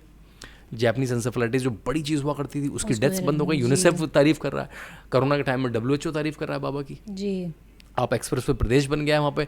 अभी कुछ महीनों बाद और 1000 किलोमीटर एक्सप्रेस वे बस अनफल होने वाला है। UP will become the largest express way Pradesh of India. पूरे भारत के एक्सप्रेस वेज का 40% उत्तर प्रदेश में होगा जी। एशिया का सबसे बड़ा एयरपोर्ट जो पिछले 20 साल से पेंडिंग है, जिसका प्रोजेक्ट राजनाथ जी ने उसका कॉन्सेप्ट लाया था और आज बन रहा है, वो बनने वाला है। फिल्म सिटी यहाँ बनने वाली। तो कहाँ घेरूँ मैं इस व्यक्ति को जी, और इसकी एंटिटी पे घेरता हूँ, इसकी एंटिटी पे घेरता हूँ। मोदी योगी में लड़ाई दिखवाता हूँ। मतलब आर्टिफिशियल जो कनोटेशन है, जो आपको लेफ्ट लिबरल मीडिया उसमें माहिर है, उसमें कि जो मतलब कहते हैं ना बात न चीत। जैसे मैं आपको एक उदाहरण देता हूँ, जब कोरोना चल रहा था पीक 21 जून में, तो जून 2021 5 जून को योगी आदित्यनाथ जी का जन्मदिन होता है जी। तो उस दिन नरेंद्र मोदी ने ट्वीट नहीं करा जन्मदिन की बधाई का। तो मैंने देखा था, दोनों में खट पड़े, ट्वीट नहीं हुआ। मतलब कोई गर्लफ्रेंड बॉयफ्रेंड है क्या कि वो ट्वीट नहीं करा, अनफ्रेंड कर दिया, फ्रेंड कर दिया, मजाक चल रही है क्या? अब बाद में पता लगा नरेंद्र मोदी, क्योंकि उस समय बहुत सारा देश में माहौल अच्छा नहीं था, किसी को भी सेलिब्रिटी ट्वीट नहीं कर रहे थे, उन्होंने फोन करके बधाई दे दी जी। अब पता लगा ये तो यार तो चला गया मुद्दा, अब क्या करें, आपको कुछ और ढूंढते हैं जी। उन्होंने देखा जो यूपी बीजेपी का पेज है उसमें मोदी की फोटो नहीं है। अच्छा, देखो मोदी की फोटो हटा दी, योगी ने मोदी की फोटो हटवा दी, अमित शाह की फोटो हटवा दी। तो वो लड़का जो बनाता था वो मेरा परिचय का था, मुझे पता था कौन पेज हैंडल करता है। तो मैंने कॉल करा, मैंने कहा क्यों नहीं है मोदी जी की फोटो? कह रहा सर ये तो 7 साल से ऐसी है। अच्छा, हटा दी। कहना मैंने क्यों है 7 साल में? कह रहा सर हमारे यहाँ मुख्यमंत्री हैं, उप मुख्यमंत्री हैं, संगठन मंत्री हैं, तो पेज पूरा भर जाता है, तो बड़ा छोटा हो जाता है, तो हम लोग एज ए प्रिंसिपल केवल प्रदेश के नेताओं की फोटो लगते हैं। मैंने कहा ठीक है, दैट्स अ लॉजिक। और उसमें मैंने कहा मुझे सारे 7 के 7 बैनर भेज जो पिछले 7 साल में, सारे भेजे, तो वो भी चला गया, धराशायी हो गया। तो वो खोज रहे हैं कि कहाँ से मैं कह दूँ, है ना? तो वो क्योंकि यहाँ तो कुछ नहीं मिल रहा ना, यहाँ तो मुख्तार मर गया और अतीक मर गया, वो जो जाने थे चले गए। इस बारे में बात कर रहे हैं कि नाथ संप्रदाय का एक बहुत महत्वपूर्ण रोल रहा है जातिवाद को ख़त्म करने में। वहीं योगी आदित्यनाथ जी पे ये भी एक आरोप लगाया जाता है कि he is very anti Muslim. मैं गोरखनाथ मंदिर गई हूँ, मठ गई हूँ उनके, और आई थिंक गोरखपुर में अपने आप ही जो मुस्लिम समुदाय है उसका काफ़ी साइजेबल वो रहता है। इतने समय से उनको वहाँ से जिताते हुए आ रहे हैं ये लोग। आई एम श्योर, मुझे नहीं पता अब आज के परिवेश में कितना ये ट्रू है, बट आई एम श्योर दोनों ही तरफ के जो लोग हैं वो उनको वोट डालते होंगे। आपका क्या मानना है जब, और उनकी जो फियरी स्पीचेस हैं, और आजकल जो एक बहुत ख़ास उनका स्लोगन जो है बहुत पॉपुलर हो रहा है कि बटेंगे तो कटेंगे। वहाँ से यात्रा करते हुए गोरखनाथ मंदिर से, जहाँ पे दोनों तरफ जो है मुस्लिम लोगों की भी शॉप है, हिंदुओं की शॉप है, ये आरोप लगते आना कि ही इज़ एंटी मुस्लिम और उनके बुलडोज़र सिर्फ मुस्लिमों पर चलते हैं, मुस्लिम लोगों के घरों पर चलते हैं, समुदाय विशेष पर वो अत्याचार कर रहे हैं। To this latest version of his बटेंगे तो कटेंगे। हाँ, बटेंगे। देखिए, पहले मैं just put some facts on the table, then your viewers will decide. जैसा आपने कहा, जो गोरखनाथ मठ की 150-200 दुकानें हैं जो मठ के मेन अहाते के अंदर हैं, उसमें से बहुत सारी दुकानें मुसलमान चलाते हैं, और वो दुकान मठ ही एलोकेट करता है, तो मठ चाहे तो उनसे वापस भी ले सकता है वो दुकानें, तो वो क्यों चलाते हैं। कई कॉन्ट्रैक्टर्स हैं जो मठ में काम ऑपरेट करते हैं, वो मुस्लिम है। तो राष्ट्रवादी मुस्लिम जो हैं वो योगी आदित्यनाथ के साथ है, पहली बात। दूसरा जो मैंने अभी बताया, करीब 67 से 70 हज़ार एकड़ ज़मीन रिकवर करी है उत्तर प्रदेश सरकार ने पिछले, जो इलीगली थी। इसमें से 30% ही केवल मुस्लिम माफिया से करी है, मुस्लिम भूमाफिया। उसमें 70% गैर मुस्लिम भी है, उसमें विकास दुबे जैसे भी लोग हैं। तो अभी जैसी फैक्ट आता है, लोग कहते हैं आऊँ मैंने कई बार बोला ये फैक्ट कि भाई 70% तो हाँ, ये मुस्लिम समाज को सोचना चाहिए कि उत्तर प्रदेश में अगर उनकी पॉपुलेशन 15 से 20% है, तो क्राइम में वो 30% क्यों है? मतलब why they are more than their population in crime, ये मुस्लिम समाज को सोचना चाहिए कि भाई उनके लोग क्राइम में ज़्यादा क्यों हैं, why they are more in population in crime rather than in creative things, right. तो लेकिन हाँ, वो 30% मुस्लिम समाज के साथ है, तो 70% गैर मुस्लिम समाज के साथ भी। बल्कि मैं आपको बात बताता हूँ, जिस दिन अतीक अहमद के लड़के का शूट आउट हुआ, मुझे नाम नहीं याद आ रहा है उसका, याद है जब पिछली बार हुआ था, उसका नाम सबा कुछ नाम था उसका। उसी दिन अंकित राणा का शूट आउट भी हुआ बिजनौर में, वो भी 5 लाख का नाम ही था, ये भी 5 लाख का नाम ही था। अंकित राणा तो ठाकुर भी है लेकिन वो खबर नहीं बनी, बस वो उसका बिजनौर में ही शूट आउट हुआ, वो भी 5 लाख का इनामी था, और अतीक अहमद का लड़का भी 5 लाख का इनामी था। तो वो खबर नहीं चली। तो खबर केवल कन्वीनियंट पे चलती है, जहाँ खबर बने वहाँ चलती है ना। अतीक अहमद का घर भी टूटा और यहाँ पे फार्म हाउस भी टूटे 150, वो तो न्यूज़ नहीं बनी। उसमें तो सबके घर थे, फार्म हाउस तो सब थे, उसमें तो मुसलमानों के फार्म हाउस थे भी नहीं। तो ये तो थ्योरी बनाने की बात है कि मैं योगी आदित्यनाथ को डाउन कैसे दिखाऊं, कि वहाँ कैसे दिखाऊं। अब जहाँ तक आ जाती है बटोगे तो कटोगे। मैंने भी एक बार उनके ऑफिस में पूछा, भाई ये नारा आया कहाँ से? तो उन्होंने कहा ये जो थॉट है, ये तो मठ का पुराना थॉट है। जो मैंने आपको बताया कि जब महंत वैद्यनाथ अपने दौरों पे जाते थे, तो उन्होंने जब कन्वर्जन देखा, तो उन्होंने कहा तो जाति में हिंदू समाज बंट रहा है। तो उन्होंने तो मुहिम शुरू करी कि कैसे मैं डोम राजा के साथ बैठ के खाना खाऊंगा, कैसे जब खिचड़ी भोज होगा तो सब साथ में बैठ के खाएंगे, तो हिंदू समाज को साथ में रहना है।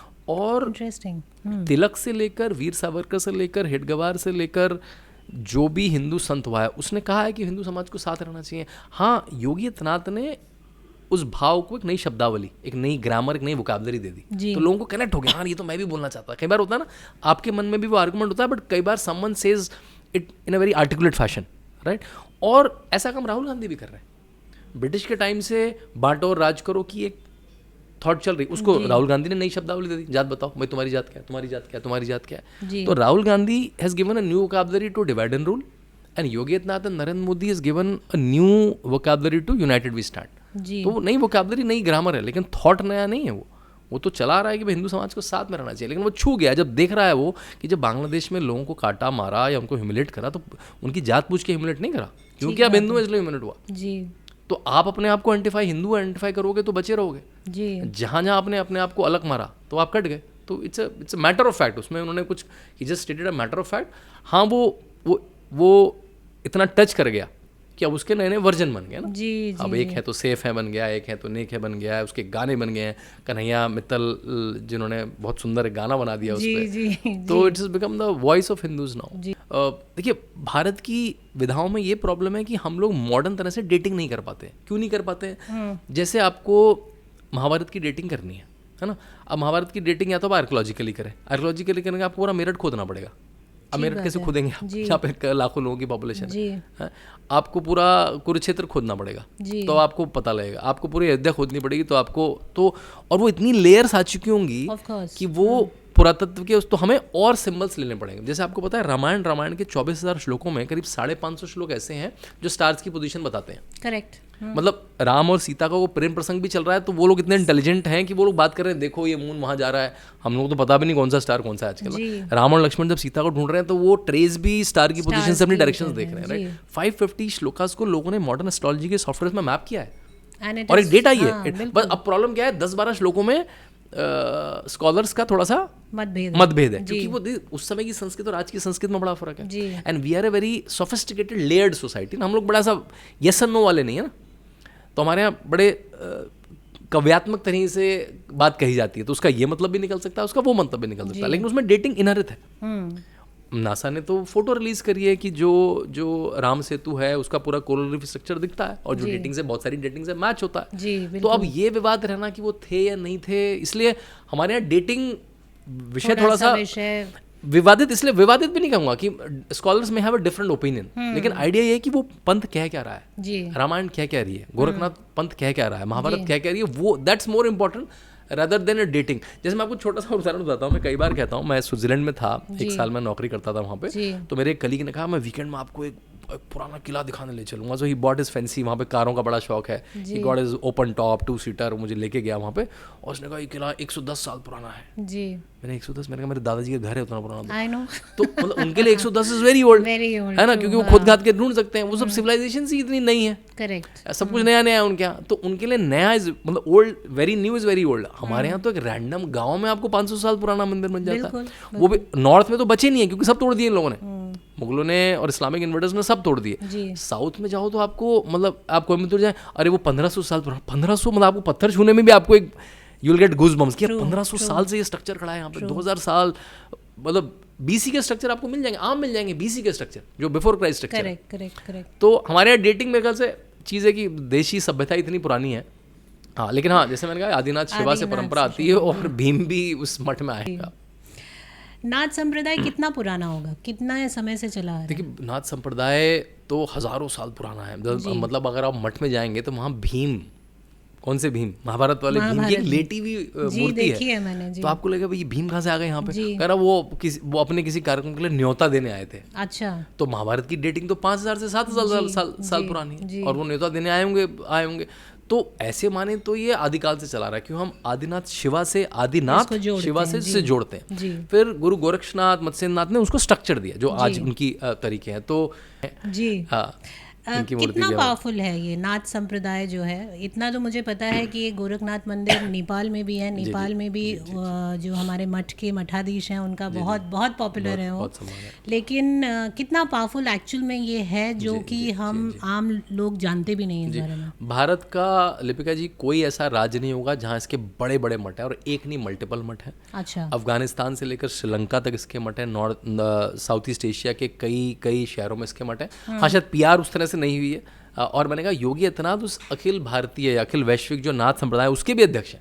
करेक्ट। और राजस्थान से भी एक राजनीति में भी एक है बाबा बालकनाथ जी।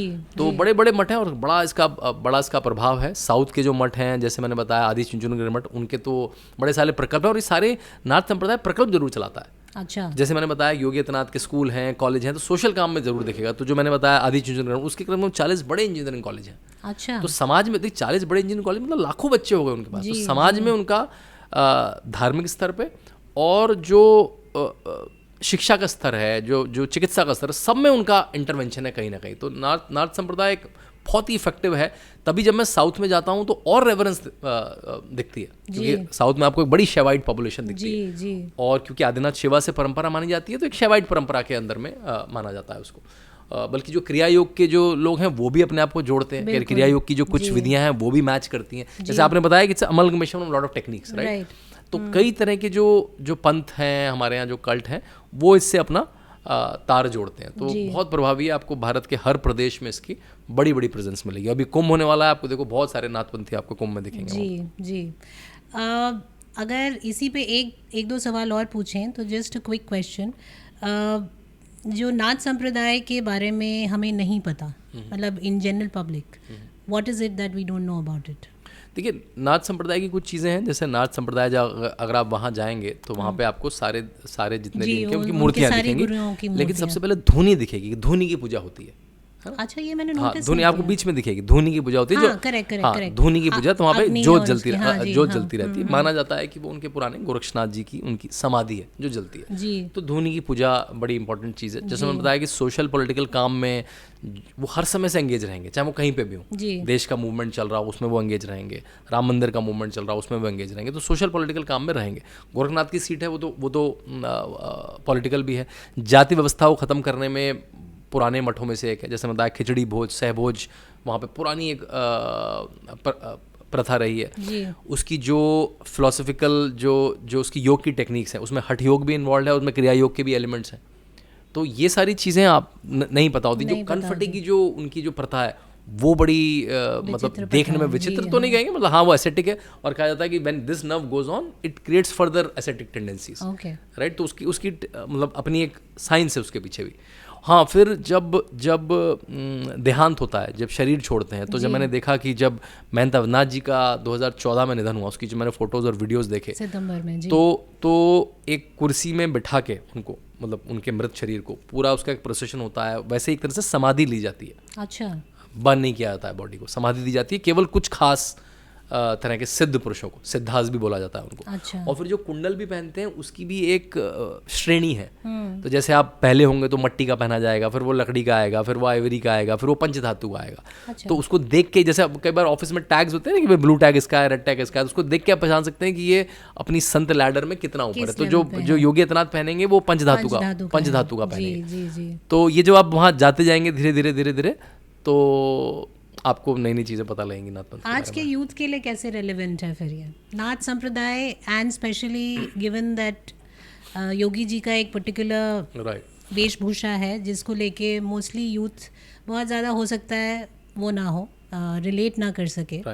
आज की यूथ के लिए कैसे? देखिए, पहले मैं बताऊंगा, जब योगी आदित्यनाथ चीफ मिनिस्टर बने तो आपने पता होगा, थोड़ा सा मतलब बड़ी इंटरेस्टिंग थी वो स्टोरी भी कि वो कहीं विदेश जाने वाले थे किसी दौरे पे एज अ सांसद, राइट। तो उनका पासपोर्ट वापस मांग लिया गया। तो सुषमा स्वराज जी से उन्होंने कहा कि भाई क्यों, मुझे तो जाना था, शायद ब्राज़ील या कहीं जाना था, कोई एंटी टेरर कोई सिंपोजियम था। तो उन्होंने कहा नहीं, प्रधानमंत्री ने कहा है आपको रहना है। फिर एक रात पहले शायद अमित शाह जी ने कहा कि अरे आप वापस चले गए, आपको दिल्ली में रहना था। मैं तो वापस चला गया। तो उन्होंने कहा अच्छा, तब गोरखपुर का एयरपोर्ट भी ढंग से फंक्शन नहीं था। तो उन्होंने अमित शाह जी ने अपना चॉपर भेज के उनको बुलाया। तो जब वापस वो लखनऊ पहुंचे तो वो एविटर्स पहनते हैं। अच्छा, हाँ, वो पहन के उतरे और लोगों ने इस फोटो को विन डीजल की फोटो के साथ मैच करा। तो जो योगी आदित्यनाथ का जो फ्लेयर है ना, वो तो जब वो उनके आपने फोटोज देखे होंगे, जब वो अपने कमरे से अपना पटका निकाल के निकलते हैं, सिक्योरिटी के साथ निकलते हैं उस तेवर में, तो वो पॉपुलर है ना। और उनका जो एविटर्स पहनने का स्टाइल है, तो यूथ से उनका कनेक्शन है ना। देखिए, योगी आदित्यनाथ मेरे ख्याल से जीता जाता उदाहरण है कि भारत का जो अध्यात्म है, भारत के मॉडर्न से कैसे मैच करे। मैं जब योगी आदित्यनाथ के साथ मिलना होता है, उस आधे घंटे की मीटिंग में QR code, monitoring and evaluation, targets, dashboard, right, ये बड़ी आम टर्मिनोलॉजी है उनकी ना। हमारे रेवेन्यू टारगेट्स क्या हैं, कितने $1 मिलियन, कुछ भी हैं तो बात पे अपना iPad दिखा देते हैं कि देखिए ये है, ये डेटा है, ये न्यूज़ आई है, सोशल मीडिया में क्या है। So is a very tech savvy person.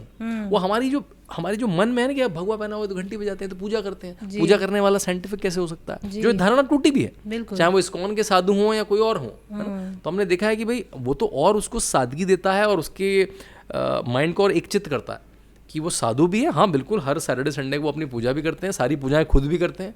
वो बिल्कुल एक कर्मकांडी पंडित भी हैं बिल्कुल, और वो एक शासक भी हैं, और साथ में लॉ एंड ऑर्डर की समझ भी है, टेक्नोलॉजी की समझ भी है। तो जब आप देखते हैं कि आदिनाथ शिवा की परंपरा को कैरी करते करते व्यक्ति एक नर्सिंग इंस्टीट्यूट भी बनाता है, स्कूल भी चलाता है, एक modern allopathy hospital, Ayurvedic hospital भी चलाता है, और यूपी को एक $1 ट्रिलियन इकोनॉमी का टारगेट भी देता है। बिल गेट्स आते हैं तो इंग्लिश में स्पीच भी देते हैं वो बिल गेट्स के सामने। तो जब वो पैकेज दिखता है तो आई थिंक मॉडर्निटी और इंडिया की एंशिएंट नॉलेज का बहुत अच्छा मिक्सचर है, तो इसलिए वो यूथ को अट्रैक्ट करते हैं। और जिस तरह से उन्होंने यूपी जैसे प्रदेश को, जिसकी पॉपुलेशन ऑलमोस्ट 5th या 6th largest country in the world के बराबर है, अगर यूपी कंट्री होता तो 6ठी सबसे बड़ी पॉपुलेशन होती, पाकिस्तान के बराबर यूपी की पॉपुलेशन है, उसको इतने मेटिकुलसली मैनेज करना कि उसमें एक्सप्रेसवे बन रहे हैं, उसमें 14वां 15वां एयरपोर्ट, मुरादाबाद का एयरपोर्ट अभी 15वां एयरपोर्ट बन गया, जहाँ 3 एयरपोर्ट फंक्शनिंग हुआ करते थे, जहाँ पे हर फेस्टिवल इतना, मतलब अयोध्या मंदिर के पहले भी उसमें 8 Guinness book of world record बन चुके हैं। यहाँ पे फिल्म सिटी आ रही है, बड़ी से बड़ी कंपनी जो वो चाइना से छोड़ती है तो वो तमिलनाडु नहीं जा रही है, वो नोएडा आ रही है। इतना 180 डिग्री टर्न करना 6-7 साल में is almost close to a magic. जब मैं ये किताब लिख रहा था, the monk who transform Uttar Pradesh, मेरा इसका नाम था the monk who change Uttar Pradesh. जब मैंने रिसर्च करनी शुरू करी, मैंने डेटा कंपेयर करे pre-17 एंड post-17, मैंने कहा no, this is not change, this is transformation. तो जब आप अपने, और जो यूपी में रह रहा है उसने देखा है, अपने आंखों से देखा है। इसी नोएडा में अडोबे है, अडोबे के CEO का लड़का किडनैप हो गया था।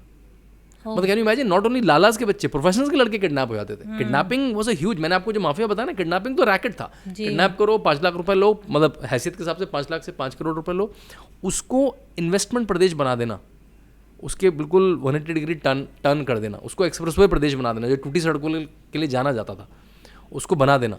कुंभ जो माना जाता था अपनी अवस्था के लिए, उसको LSC की, IIM बैंगलोर की केस स्टडी बनवा देना, राइट, IIT कानपुर की कोरोना में केस स्टडी बनवा देना। दिस इज नॉट, मतलब ये यूपी में तो हम सुना ही नहीं करते थे ना, जिसकी जो फर्दर टैगलाइन है, मैं अपनी किताब सेल करने की कोशिश कर रहा हूँ बीच बीच में नहीं बिल्कुल, हर ऑथर को हक भी है उसका। ये लाइन बहुत इंपॉर्टेंट है, how Yogi Adityanath change UP वाला भैया abuse to a badge of honour. UP वाला भैया पहले गाली होता है, यूपी का भैया है, ये तो 2-3 मर्डर करके आया होगा, इसकी तो डिग्री भी फेक होगी। आज आप यूपी से जाते हैं तो कहते हैं अच्छा आप योगी आदित्यनाथ के यूपी से आए, तो वो टर्न गया। यूपी वाला भैया जो एक गाली की तरह हुआ करता था, अब यूपी वाला भैया होना एक बैज ऑफ ऑनर है। ये 6-7 साल में कर देना is this icon called Yogi Adityanath ना, और ये हुआ है सामने से ना, मतलब कोई इसे डिनाई नहीं कर सकता। एंड स्टिल यूपी खतरे में है। इस बार के नेशनल इलेक्शन से रिजल्ट्स बहुत अच्छे नहीं रहे। हाँ, यूपी के जितने एक्सपेक्टेड थे वो रिजल्ट अच्छे नहीं आए, और कुछ फेक नैरेटिव्स चल गए, जो हमने देखा खटाखट 8,500 रुपये डाल देंगे, वो चल गया। रिजर्वेशन चला जाएगा, संविधान खतरे में है, वो चल गया। और थोड़ी मेरे ख्याल से पार्टी की कॉम्प्लेसेंसी भी रही। कई बार आपके पास बहुत बड़ा लीडर होता है कि भाई हम यहाँ तो नरेंद्र मोदी हैं, यहाँ तो योगी आदित्यनाथ हैं, हमें क्यों पर्ची बांटनी है ना। तो और उसी के काउंटर में है कि बटे तो देखा ना क्या हुआ, और जैसे ही बटे, जैसे ही ये इलेक्शन रिजल्ट आया, आपने देखा एकदम से पहले 1 महीने में बहुत सारे लॉ एंड ऑर्डर के प्रॉब्लम्स हुए, और अधिकतर उसमें से तार समाजवादी पार्टी के आए, चाहे वो अयोध्या का केस हो, कन्नौज का केस हो, कानपुर का केस हो। उनके सिटिंग नेता, मतलब ऐसा नहीं कि उनसे रिमोटली कनेक्टेड, उनके जो मंडल अध्यक्ष, उनके कनेक्टेड लोग मिले, तो लोगों को पता लग गया, है ना। अब तो किसी ने लिखा भी है कि भाई साइकिल वापस आएगी तो पंचर वाले भी साथ में आएंगे। हाँ, तो अब लोगों को सेंस आ गया कि भाई कि जिसने मुख्तार अंसारी को, जिसने आजम खां को, जिसने अतीक अहमद को पाला है, अगर वो सत्ता में आएंगे तो वही पलेंगे जी। और एक योगी आएगा तो इन्वेस्टमेंट आएगा, जॉब्स आएंगे, और अगर एक माफिया को प्रोटेक्ट करने वाला आएगा तो कौन प्रदेश में आएगा। वो इस लॉस के बाद लोग ऑल अलर्ट हो गए मेरे ख्याल से, तो आगे वाले इलेक्शन में पता लगेगा 27 में जो आएगा। मैंने बीच में तंत्र विद्या की बात की थी कि तांत्रिक उसके लिए, फिलॉसफी के लिए भी नाथ संप्रदाय जाना जाता है जी। क्या लगता है आपको, कितना तंत्र काम करेगा for Yogi ji to become the prime minister? Do you think that is something जिसकी वो दावेदारी कर सकते हैं? या देखिए, योगी जी ऐसे नेता हैं जो किसी चीज़ की दावेदारी नहीं करते, है ना। देखिए, अदरवाइज जितने वो पॉपुलर थे, तो 14 में जब वो 1998 में और 1999 में MP बने, और अटल बिहारी वाजपेयी की सरकार थी, तब भी उन्होंने कोई मंत्री की दावेदारी नहीं करी। जब वो 14 में फिर से जीत के आए, तब भी उन्होंने कोई मंत्री की दावेदारी नहीं करी। और जिस तरह से हम नरेंद्र मोदी की हेल्थ और फिटनेस और मेंटल एजिलिटी देखते हैं, मेरे ख्याल से क्वेश्चन पे भी थोड़ी दूर का है। अच्छा, हाँ, इट्स क्वेश्चन इज नॉट कि अभी इमीडिएट रिक्वायरमेंट है, लेकिन you have to give it to Narendra Modi that he has created almost a battery of leaders who can take on him. ये बहुत अच्छी बात है, जिनकी उम्र 60 से कम है। 60 से कम क्यों कह रहा हूँ कि कम से कम अगर आप 75-80 एक रिटायरमेंट एज मांगे तो उनके पास एक 10-15 साल का लीवे है जी। तो उसमें अमित शाह हैं जो 60 साल से कम है, एक्सपीरियंस है, गवर्नमेंट का एक्सपीरियंस है, कैंपेन्स का एक्सपीरियंस है, दोनों हैं एक्सट्रीमली पॉपुलर हैं। योगी आदित्यनाथ हैं, 53 उम्र है केवल, 19 साल पार्लियामेंट में, 7 साल chief minister, very strong CV। Internationally ऐसा CV मिलना मुश्किल है जो नेशनल पार्लियामेंट बना हो 19 साल और इतने बड़े स्टेट का, सूबे का, काउंटी का, जो भी कह लें, उसका हेड रहा हो। उसमें फिर आपको देवेंद्र फडणवीस मिलेंगे, उसमें फिर हेमंत बिस्वा मिलेंगे, उसमें अभी थोड़ी इलेक्टोरली डाउन है Smriti Irani, but very popular woman, under 40 ministry popularity दोनों। साउथ में आपको अन्नामलाई दिखेंगे। तो बहुत सारे एक बैटरी ऑफ लीडर क्रिएट कर दिए जो बल्कि हर 5-5 साल बाद, हर 10-10 साल बाद कोई है रेंस लेने के लिए। And that credit one has to give to Narendra Modi, Amit Shah and this team, that एक बैटरी ऑफ लीडर्स क्रिएट हो गए जिनकी अपनी पॉपुलैरिटी है, जिनकी अपनी एक वक्त है, जिनके नाम पे आप क्राउड आ सकती है, जिनकी अपनी क्रेडिबिलिटी है जी। और अगर आपने देखा होगा लिपिका जी, पहले 5-5 साल में सरकारें बदलना बड़ा आम हुआ करता था जी। और हम लोग टीवी में बोलते थे भाई एंटी इनकम्बेंसी आ गई। प्रो इनकम्बेंसी तो शब्द ही नहीं टीवी स्टूडियो में होता था, बल्कि कल टाइम्स ऑफ इंडिया की खबर है कि इस साल 2024 में 70 इलेक्शन हुए दुनिया में, जिसमें से 60 में इनकम्बेंट हार गए। अच्छा, तो इनकम्बेंट्स का जीतना बड़ा मुश्किल होता है। मतलब टोनी ब्लेयर से लेकर मार्गरेट थैचर जो सुपर पॉपुलर लोग थे, वो भी अपने दूसरे इलेक्शन जीतना मुश्किल हो जाता है। तीसरा बार रीइलेक्ट होना बहुत मुश्किल है। तभी नरेंद्र मोदी की जो तीसरी विक्ट्री है, लोग कहते हैं तो बैसाखी है, ये है, वो भी तीसरी बार जीता कौन है दुनिया में। और इस साल तो क्योंकि कोरोना के बाद के चुनाव है सारे, ये यूक्रेन युद्ध के बाद के चुनाव है सारे, तो उसके बाद जीतना, तो योगी आदित्यनाथ का दूसरी बार चीफ मिनिस्टर बनना, जो 30 साल में पहली बार हुआ है उत्तर प्रदेश में, नरेंद्र मोदी का तीसरी बार प्राइम मिनिस्टर बनना, that's also a signal of their hard work, discipline and how people love them and like them, right. तो हाँ, थोड़ी बहुत डिबैकल आई है उत्तर प्रदेश में, बट ये अच्छी बात है, बीजेपी अपनी गलती से सीखती बहुत जल्दी है, एरोगेंस नहीं है कुछ कि हाँ भाई हुआ है तो देखेंगे क्या क्या गड़बड़ी हुई है, they will go back to drawing board which is going quickly. Haryana जो उनका टिपिकल स्टेट नहीं है, केवल 2 बार से है, उन्होंने उसको रीगेन कर लिया। जब पूरी सब सारे पंडित्स ने उनको राइट ऑफ कर दिया था, तो रीगेन्ड इट वेरी वेल। सो अभी कुछ इलेक्शन के रिजल्ट आने वाले हैं, देखते हैं उसमें क्या। I know. अब थोड़ा सा हम बात करेंगे आपके द रामायण स्कूल पर जी। और ये जो आपकी किताब आई है recently, what is this concept of the Ramayana school, how does it function, क्या है द रामायण स्कूल? जी, देखिए इसकी शुरुआत कोरोना में हुई 2020 में फॉर्मली। जी। I have 2 kids, I am home schooling both of them, Abhiram और नक्षत्रा, 11 और 6 साल के हैं, दोनों होम स्कूल हैं, आज तक कभी स्कूल नहीं गए। तो ये मैं क्यों बता रहा हूँ कि वो संडे को चिन्मय मिशन की क्लासेस करते हैं। Chinmaya Mission throughout the country does Sunday classes, को बाल विहार कहा जाता है। जी। और इसका पूरा करिकुलम होता है, मतलब हर साल वो करिकुलम पढ़ते हैं, कभी रामायण पढ़ते हैं, कभी महाभारत पढ़ते हैं, कभी देवी के बारे में पढ़ते हैं, कभी भारत के राजाओं के बारे में पढ़ते हैं, और उसका पूरा ग्रेजुएशन है, मतलब junior pre junior.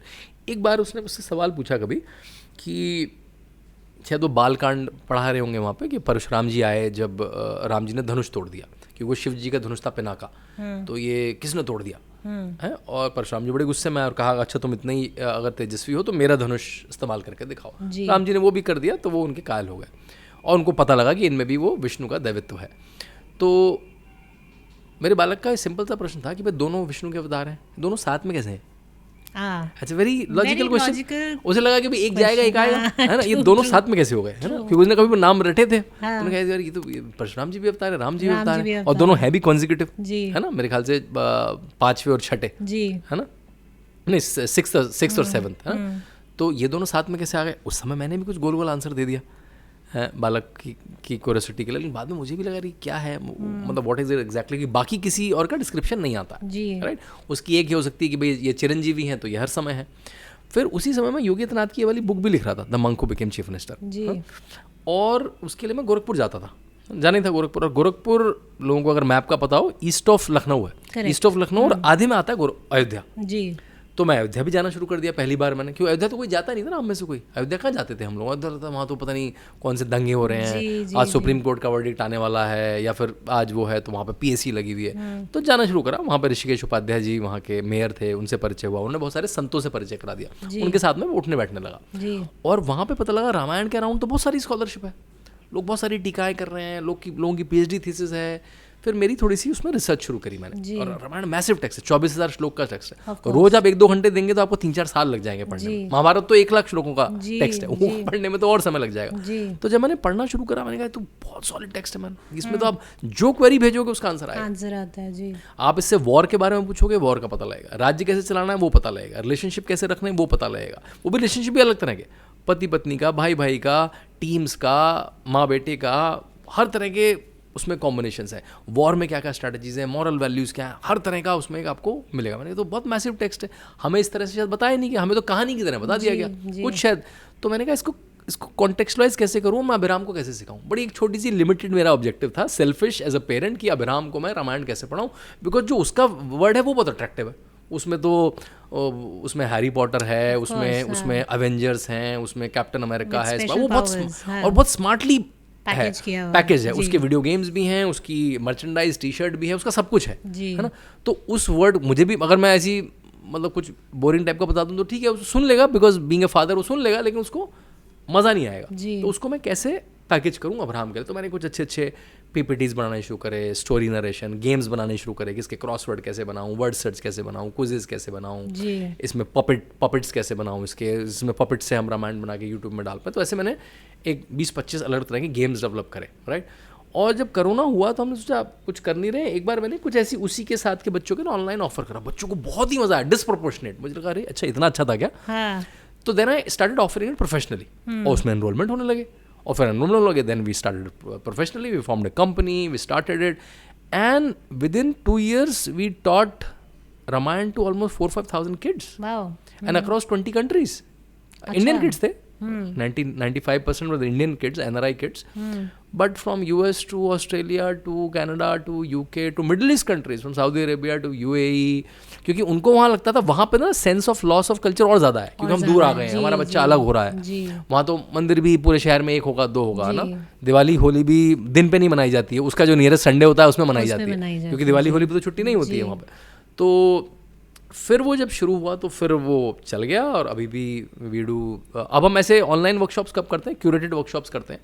School college से रिक्वेस्ट आती है या किसी ऑर्गेनाइजेशन से रिक्वेस्ट आती है. देन आई कंपोज, उसका जो सारा ज्ञान था उसको मैंने इस किताब में कंपोज करा, Ramayana on family and life. अब पेंगुइन ने करा, विवेक देवरॉय जी ने, जिनका अभी निधन हो गया, उन्होंने फॉरवर्ड लिख के दिया, ही एनकरेज द बुक. तो मैंने इसको लिखा कि ये कैसे ब्रेकफास्ट कॉन्वर्जेशन बन सके. कि मतलब आपको कुछ घर में उदाहरण देना तो अगर देखो बाली ने वो किया था, देखो राम ने वो किया था, देखो लक्ष्मण ने वो किया था, जैसे सीता ने वो किया था. तो कैसे ब्रेकफास्ट डिनर लंच कॉन्वर्जेशन बन सके, ये अटेम्प्ट था उसका. तो उसको मैंने केस स्टडी फॉर्मेट में लिखा है. 25 केस स्टडीज़ हैं. घर की कोई मतलब एक रामायण की स्टोरी है, chronological from Balkand to Yuddha Kanda, और घर की कोई फिर केस स्टडी लिखी, घर में कुछ कन्फ्यूजन हुआ, लड़ाई हुई पेरेंटिंग के अराउंड, राइट. और रामायण का कोई कैरेक्टर उसको कैसे जवाब देता उसका, एक पैरेलल उसकी नैरेटिव. और फिर कुछ एक्सरसाइजेज दी हैं, रिफ्लेक्शन एक्सरसाइजेज दी हैं, क्रॉसवर्ड पजल्स दी हैं, जिससे वो घर का एक नॉर्मल टॉपिक बन जाए डिस्कशन का, और वो उसमें भी वो इंटरेस्ट आ जाए जो वो एवेंजर देखते समय आता है या हैरी पॉटर देखते समय आता है. उस वर्ड को मैंने क्रिएट करने की कोशिश करी. बल्कि मैं अपनी अगली किताब कर रहा हूँ जिसका टाइटल शायद कुछ चिल्ड्रन के अराउंड होगा, रामायण अराउंड चिल्ड्रन. वो शायद जनवरी फरवरी तक आए. उसको मैंने पूरा ही गेमिफाई कर दिया है. अच्छा. पूरी रामायण गेम के फॉर्म में है. अच्छा. उसमें मल्टीपल टाइप के 1000-2000 पजल्स होंगी. बच्चा उसको कर लेगा तो रामायण फैक्चुअली सीख जाएगा वो. तो वो एक एपेटाइजर हो जाएगा कि फिर वो उसकी फिलोसफिकल पार्ट पे पहुंचे. पहले तो आपको स्टोरी, क्योंकि देखिए रामायण महाभारत लिखी इसलिए गई है इस तरह से कि वो आपको पहले स्टोरी फॉर्मेट में है. स्टोरी फॉर्मेट में वो एक तरह की गाइड बुक है, लाइफ का मैनुअल है हमारा ना, कि भाई आपको जीवन जीना कैसे. एंड जो बड़े संत हैं वो कहते हैं बिटवीन रामायण एंड महाभारत ऐसा कोई लाइफ केस नहीं है जो आपकी सिचुएशन में आए वो रामायण महाभारत में ना हो. मतलब you can map it and see, अच्छा उसने किया था तो मेरे लिए ये मेरे लिए पैटर्न है, ये मेरे लिए लाइफ सोल्यूशन है. So I always encourage in my TV appearances also कि जब तक आपके बच्चे कॉलेज पहुँचते हैं तब तक वो काइंड ऑफ आपके कंट्रोल में है थोड़ा बहुत, है ना. तो उनको रामायण महाभारत और गीता ये तीन टेक्स्ट में सक्षम करके भेजिए, उनको इक्विप करके भेजिए. आप कहते हैं मैं बच्चों को स्किलिंग करा के भेजता हूँ कि जब तक वो जाए वो अच्छा कम्युनिकेट कर पाए, उसे हॉर्स राइडिंग आती है, उसे कुछ खेलना आता हो, उसे बोलना अच्छा आता हो, उसे टूल्स आते हों, टेक्नोलॉजी के टूल्स आते हों, उसको रामायण महाभारत गीता पता होगी तो उसकी लाइफ स्ट्रांग रहेगी. लेट अलोन समाज का क्या होता है, वो अपने आप में स्ट्रांग रहेगा. वो एक सशक्त डिसीजन मेकर बन पाएगा अपनी लाइफ में, चाहे वो साइंटिस्ट हो, चाहे वो ब्यूरोक्रेट हो, चाहे वो पॉलिटिशियन हो, चाहे वो ऑथर हो. डिसीजन तो उसको लेना ही है हर मोमेंट पे. तो वो एक अच्छे नैतिक डिसीजन ले पाएगा. इसलिए रामायण महाभारत गीता का केवल सरफेस लेवल पे नहीं, उसका स्कॉलर बना के भेजिए जब तक वो कॉलेज में पहुंचता है आपका बालक या बालिका. Thank you so much. आपका बहुत बहुत धन्यवाद शांतनु जी. आपके इस प्रयास का आई एम श्योर जो है आने वाले समय में और ज़्यादा बड़े स्केल पे इसको आप करेंगे और ज़्यादा से ज़्यादा बच्चे इसका बेनिफिट उठा पाएँ. इसी बेस्ट विशेस के साथ मैं आज इसको विराम दूंगी. मेरे पास बहुत से और सवाल थे लेकिन, और स्पेशली बिकॉज आप पॉलिटिक्स में, हाँ लेकिन फिर मैं आपको फिर बुलाऊंगी उसके लिए. But thank you very much for making time. Indic pen एक प्रयास है हमारा, अपनी तरह का प्रयास है यंग बच्चों को इंटरेस्टेड और जागरूक रखने के लिए और अपने सिविलाइजेशनल रूट्स में इंटरेस्ट लेने के लिए. अगर हम एक भी बच्चे को अपने रूट्स में इंटरेस्टेड कर पाए तो आगे चल के I am sure they will be a strong individual. जिस तरह आप कह रहे हैं रामायण और महाभारत भी हमारा रूट ही है. बिल्कुल. तो हमारा भी यही प्रयास है. And thank you once again. Thank you. धन्यवाद. If you want to continue listening in to such interesting conversations about Bharat, do like and subscribe.